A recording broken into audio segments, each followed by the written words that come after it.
তিনি এক নম্বর ব্যক্তি, কাজের দিক দিয়ে এক নম্বর, মানুষের পাশে থাকার দিক দিয়ে এক নম্বর, মানুষকে সহযোগিতা করার দিক দিয়ে এক নম্বর।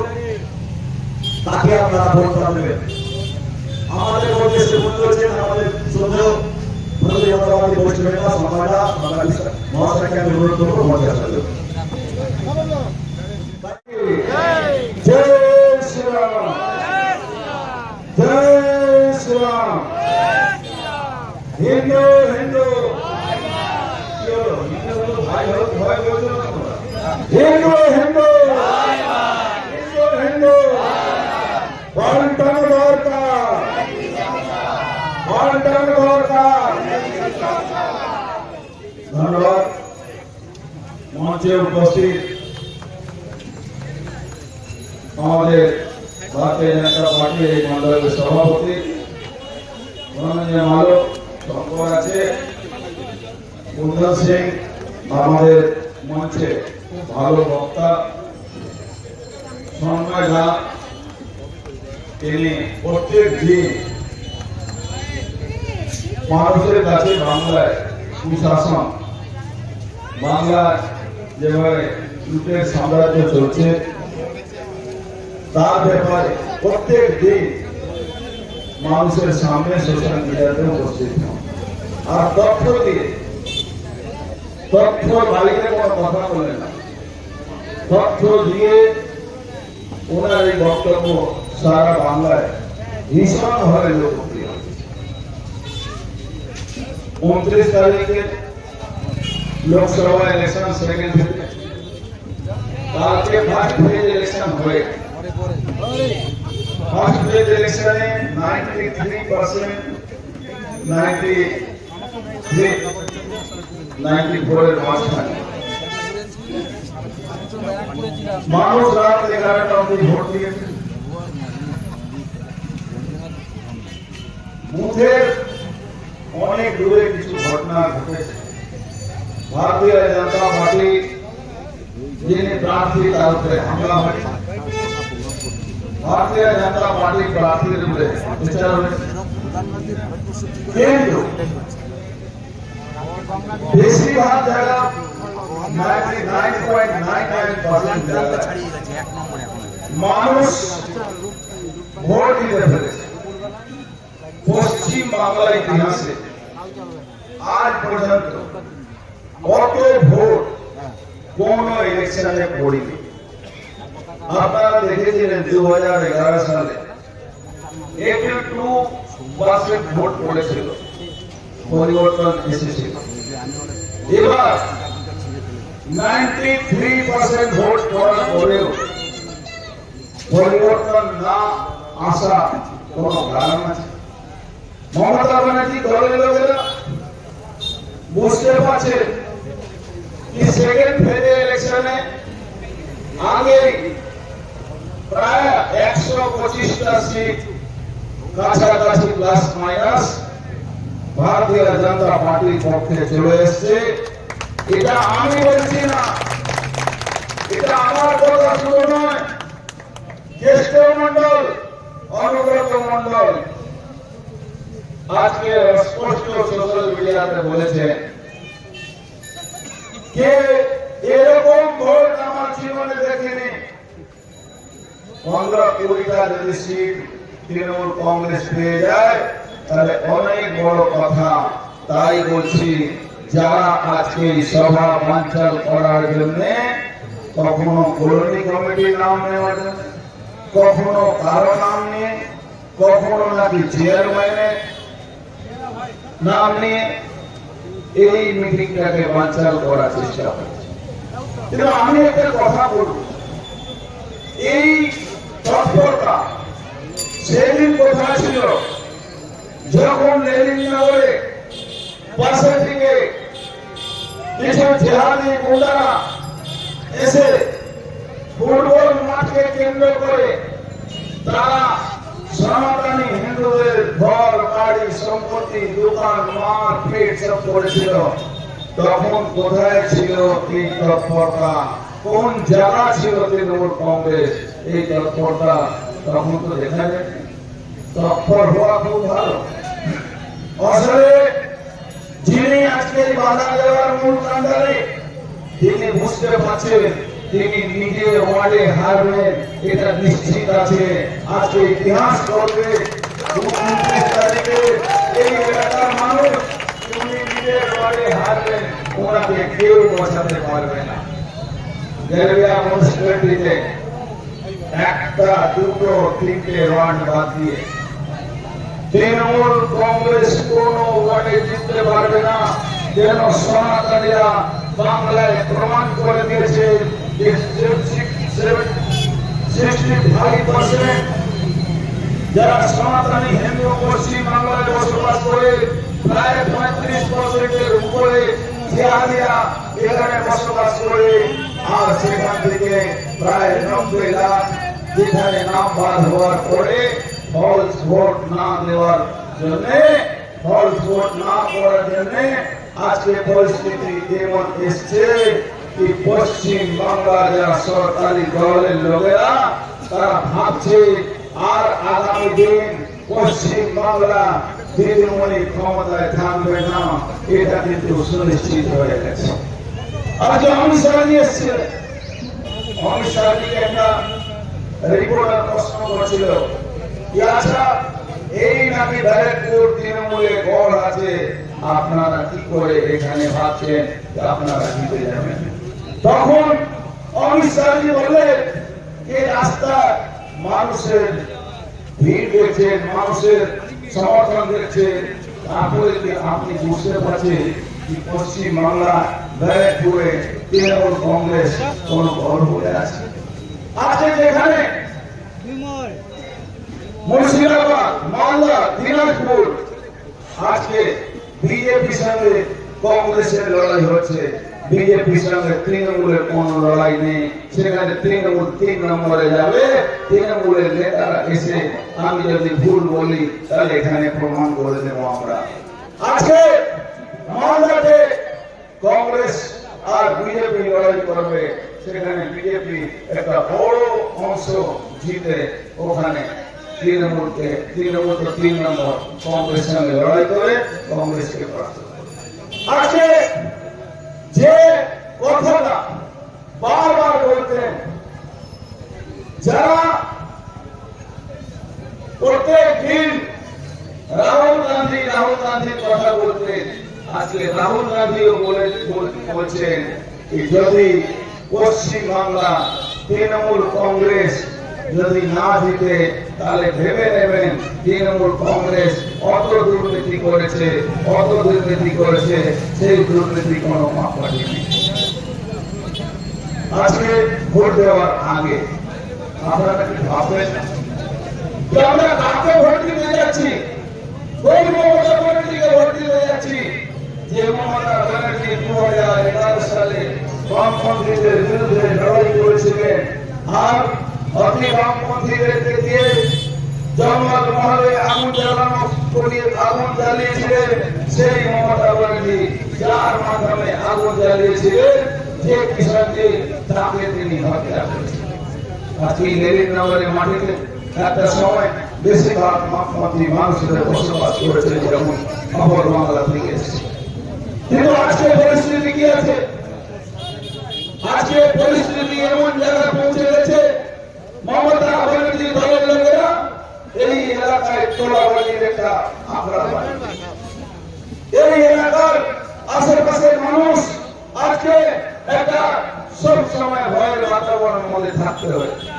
আজকে গেরুলিয়া মানুষ কোন সুবিধা পাচ্ছে না, গেরুলিয়া মানুষ কোন সুযোগ পাচ্ছে না, পৌরসভা কোন পরিষেবা দিতে পারছে না, সরকার কোন পরিষেবা দেয় না, পৌরসভা ট্যাক্স নাই। আজকে গার্বেজ ডিসপোজালের নামে 20 টাকা প্রত্যেকটা মানুষকে ট্যাক্স দিতে হয়। কিন্তু আজকে গেরুলিয়া মিউনিসিপ্যালিটিতে গার্বেজ ডিসপোজাল নিকাশি ব্যবস্থা আজকে ভেঙে পড়েছে। আজকে লড়াই বলে কিছু নেই, কিছু তোলাবাজদেরকে নিয়ে যিনি প্রার্থী হয়েছে, একটা হিরোইন বিক্রেতা গলায় হাত দিয়ে গলায় রাস্তায় হাঁটছেন, সেই হিরোইন বিক্রেতা যখন পুলিশ ধরছে তখন তৃণমূল কংগ্রেসের যারা যিনি নেতৃত্ব দিচ্ছেন এখানে প্রার্থী হয়েছে তার মুখে কোনো শব্দ নেই। আজকে ব্যারাকপুর শিল্পাঞ্চলটাকে যে জায়গায় পৌঁছিয়ে দিয়েছেন মমতা ব্যানার্জি, ব্যারাকপুর শিল্পাঞ্চলে মমতা ব্যানার্জি যদি ভালো কাজ করতে আজকে প্রত্যেকটা বিধানসভায় যেরকম পিসি পার্টি ঘুরে বেড়ায় সেরকম মমতা ব্যানার্জি পিসি পার্টি নিয়ে ঘুরে বেড়াচ্ছে, কখনো নকলা আসছে, কখনো জগদ্দলে যাচ্ছে, কখনো টিটাগড় যাচ্ছে। আজকে পরিস্থিতি কেমন গেছে? কারখানা বন্ধ, ইন্ডাস্ট্রি সাপ্লাই হয়ে গেছে, আর মমতা ব্যানার্জি যেখানে ইন্ডাস্ট্রি বন্ধ সেই জায়গায় দাঁড়িয়ে উনি বক্তব্য দিচ্ছেন আর বলছেন আমি বাংলায় নতুন সূর্য ফিরে আসবো। তৃণমূল আপনি 15 বছর ধরে বাংলায় ক্ষমতায় আছেন, আপনি বলুন তো এই কারখানাগুলো যে বন্ধ হয়েছে তার ফিরে আপনি কার ফিরে চাচ্ছেন? আজকে এখানে নারী নিরাপত্তা নেই, তার ফিরে আপনি কার ফিরে চাচ্ছেন? আজকে এখানে ছাত্রদের আজকে নিরাপত্তা নেই, ছাত্ররা কলেজে গেলে তাদের পয়সা দিয়ে এডমিশন করাতে হয়, ছাত্ররা যখন কলেজে যাচ্ছে তাদের সঙ্গে তাদের উপরে টর্চার হচ্ছে, তাদের উপরে রেকি করা হয়, তাদের উপরে অত্যাচার করা হয়, গার্জিয়ান থেকে পয়সা আনার জন্য প্রেসার দেওয়া হয়। আজকে বিনা পয়সায় এডমিশন হয় না, কোন কলেজে ইলেকশন হয় না, কোন কলেজে ইলেকশন না হওয়ার জন্য কোন ইউনিয়ন অফিস তার অধিকার থাকা উচিত নয়, কিন্তু মমতা ব্যানার্জি সরকার তৃণমূল কংগ্রেসকে বিশেষ অধিকার। তৃণমূল কংগ্রেসের ছাত্র সংগঠন কলেজের মধ্যে অফিস দখল করে বসে থাকে, ওখানে কোন সিপিএম, কোন কংগ্রেস, কোন বিজেপি, কোন ছাত্র আন্দোলন, ছাত্র ইউনিয়ন ওখানে করতে পারে, সে অধিকারটা উনি কেড়ে নিয়েছেন। আজকে পুলিশ অ্যাসোসিয়েশন করার অধিকার কেড়ে নিয়েছে, ওখানে পুলিশ ওয়েলফেয়ারের নামে শুধু টাকা তোলা হয়, ওই যে যার এগেছে গিরি শান্তনু সিনহা ঠাকুর তার এগেছে দিদি যেমন তারা করছে, একটা পুলিশ অফিসার হয়ে তাকে পালিয়ে বেড়াচ্ছে। আজকে যেখানে কলেজের মধ্যে আমাদের আপনার ঘরের মেয়ে লেখাপড়া করতে যাচ্ছে, যখন তার বলাৎকার করা হচ্ছে, বলাৎকার কারা করছে? তৃণমূল কংগ্রেসের ছাত্র সংগঠনের নেতা। আজকে বলুন তো কোন মাধ্যমিক স্কুলে, কোন হাই স্কুলে কোন ইলেকশন হচ্ছে না, ওখানে তৃণমূল কংগ্রেসের নেতারা তারা ওখানে কেউ ওখানে প্রেসিডেন্ট হচ্ছেন, কেউ জেনারেল সেক্রেটারি হচ্ছেন, আর ওখান থেকে মিড ডে মিলের টাকা চুরি করে পুরো কেন্দ্রীয় সরকারের দেওয়া যে সোশ্যাল সিকিউরিটি জন্য যে ব্যবস্থা করা হয়েছে সবটাকে লুট করা। আজকে বলুন তো পশ্চিমবাংলা এমন পরিস্থিতি আছে যে কোনো হাসপাতালে আপনি ট্রিটমেন্ট করাতে পারবেন না, আপনার ট্রিটমেন্টের জায়গা শুধু ট্রান্সফার হয়, কোনো ওষুধ পাওয়া যায় না, কোন রকম সরকারি হাসপাতালে কোনো সুযোগ সুবিধা নেই। মানুষ যায় ভগবান ভরসায় বেঁচে এসেছে, নাহলে মানুষ কিন্তু ওখানে গেলে মারা যাচ্ছে। তাই সার্বিক পরিস্থিতি ভীষণ। শর্মাদা বলবেন আমি শর্মাদাকে বসিয়ে আমার বক্তব্য দীর্ঘায়িত করবো না, আমি শুধু শেষ করার আমার আরো কয়েক মিটিং এ যেতে হবে, আমি একটা কথা বলে আমার বক্তব্য শেষ করবো। দেখুন আমি সবসময় চেষ্টা করি মানুষের পাশে থাকা, মানুষের বিপদ আমাদের থাকার চেষ্টা করি, মানুষ কোনোভাবে কোন রকম কোন অত্যাচারিত হলে আমার পাশে যদি পৌঁছায় বা আমার কাছে কোন খবর যায় আমি তার পাশে জানানোর চেষ্টা করি। আজকে ভারতীয় জনতা পার্টি প্রত্যেকটা মানুষ কাছে নিজের একটা শপথ নিচ্ছি, আমরা এই তৃণমূল কংগ্রেসকে আপনাদের আশীর্বাদ নিয়ে উপরে ফেলবো, পশ্চিমবাংলা আর তৃণমূল কংগ্রেস থাকবে না। মমতা ব্যানার্জি শুরু হয়ে গেছে, মমতা ব্যানার্জি আর যাই হোক উনি এক্স সিএম নিশ্চয়ই হবেন, উনি তো ভবানীপুরে ইলেকশন হারবেন। আজকে যে পরিস্থিতিতে বাংলা মানুষ যে ফার্স্ট ইলেকশনে বাড়ি থেকে বেরিয়ে ওই গরমের মধ্যে যেখানে 40 ডিগ্রি 42 ডিগ্রি গরমের মধ্যে তারা ভোট দিতে এসছে, সেই মানুষ সেকেন্ড ফেজেও কিন্তু এই বাংলার মানুষ মমতা ব্যানার্জিকে বুঝিয়ে দেবে। আজকে সোশ্যাল সার্ভিসের সোশ্যাল সিকিউরিটির ব্যবস্থা করার জন্য আমাদের সরকার 3000 টাকা অন্নপূর্ণা ভান্ডার যখন মাদের কাছে বন্ধের কাছে ফর্ম নিয়ে আমাদের দলের কর্মীরা যাচ্ছে তখন তাকে উপরে হামলা তাকে কিছু পুলিশও সহযোগিতা করছে। আজকে ছাত্র জীবনের জন্য যারা মাধ্যমিক পাস করেছে তাদের জন্য 3000 ব্যবস্থা করা হয়েছে। আমরা শুধু একটা কথা বলি, এই শুধু ভাতা না, আমাদের সরকার যেখানে যেখানে আছে, আপনি দেখেছেন বিহারে এক রাতের মধ্যে 42,000 টিচারের চাকরি হয়েছে, এক রাতের মধ্যে 48,000 পুলিশ কর্মী নিয়োগ হয়েছিল।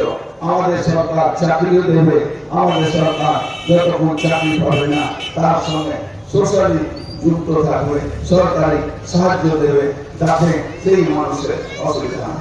আপনারা জানেন কিষাণ সম্মান দিয়ে আমাদের সরকার, আপনারা জানেন আয়ুষ্মান ভারত আমাদের সরকারকে, আজকে স্বাস্থ্য সাথী নামে যে প্রশাসন মানুষকে হতে হয়, আজকে কোনো নার্সিং হোমে ট্রিটমেন্ট হয় না, কোনো নার্সিং হোম স্বাস্থ্য সাথী কার্ডকে অ্যাকসেপ্ট করে না, কেন তারা লক্ষ লক্ষ কোটি কোটি টাকা সরকার থেকে পায়। মমতা ব্যানার্জি বললেন আমি ফেয়ার প্রাইস সবে আমি খুব কম দামে ওষুধ দিই, কিন্তু এই ওষুধ, এই চাল ওষুধ, এই চাল কারবারের জন্য আমার আপনার ঘরে নিয়ে অবহেলাকে তাকে জান দিতে হয়েছিল, তাকে প্রাণ দিতে হয়েছিল, তাকে রেপ করা হলো, তাকে খুন করা হলো, তাকে মেরে দেওয়া হলো, আর তার প্রমাণ রক্ষা করা হলো।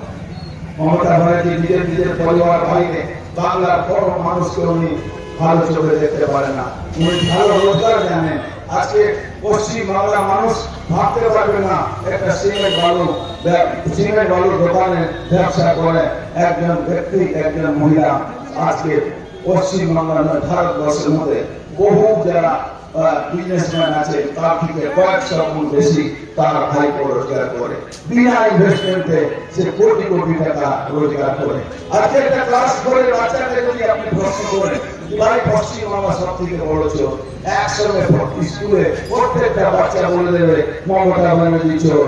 আর যদি কোনো 4 ক্লাসের বাচ্চাকে প্রশ্ন করেন ভারতবর্ষের সব থেকে বড় নেতাকে নেতৃত্ব কে দেয়, পৃথিবীকে বিশ্বগুরু স্বপ্ন কে দেখাচ্ছে ভারতবর্ষকে, তার নাম নেবে আমাদের ঘরে, আপনার ঘরে ছেলেরা, সাধারণ ঘরে ছেলেরা, তারা বলে নরেন্দ্র মোদী দাস মোদী হ্যাঁ তো মুমকিন হ্যাঁ, মোদীজি আছে তো প্রত্যেকটা কাজ করতে পারে। আজকে উনি বলেছেন ইসাপুরের ডেভেলপমেন্টের কথা, আজকে উনি বলেছেন জুট ইন্ডাস্ট্রি ডেভেলপমেন্টের কথা, আজকে উনি বলেছেন ডবল ইঞ্জিনের সরকার এনেছে ব্যারাকপুর শিল্পাঞ্চল এই জানুরিয়া থেকে নিয়ে সমস্ত মোহনপুর শিউলি পঞ্চায়েতের জলের সমস্যা সেটাকে ঠিক করা হবে, সেটা আমরা 2 বছরের মধ্যে প্রত্যেকটা মানুষকে জল পৌঁছিয়ে দেবো। জল কল দেওয়ার জন্য বিনা পয়সা কেন্দ্রীয় সরকার সুবিধা দিয়েছে। আপনার এই পৌরসভা, এই চেয়ারম্যান তার লোকেরা পয়সা নিয়ে কল লাগায়। আজকে তৃণমূল কংগ্রেসের এক নেতা এখানে এসে স্বীকার করেছে যে 5 বছরের মধ্যে আমরা জল দিয়ে দেব। 15 বছরে আপনি জল দিতে পারেননি, আর 5 বছর আপনার কাছে সময় নেই, আপনার সময় শেষ হয়ে যাচ্ছে। তাই 1 নম্বর বাটন আছে, আপনাদের কাছে আবেদন করে যাই এই বাটনটা টিপবেন, আর ভারতীয় জনতা পার্টি প্রার্থী হিসাবে আমাকে আপনি এখানে যেতে হবে, আর পশ্চিম বাংলা ডবল ইঞ্জিনের সরকার করবেন। এই কথা বলে আমি আমার বক্তব্য শেষ করছি। ভারত মাতা কি জয়।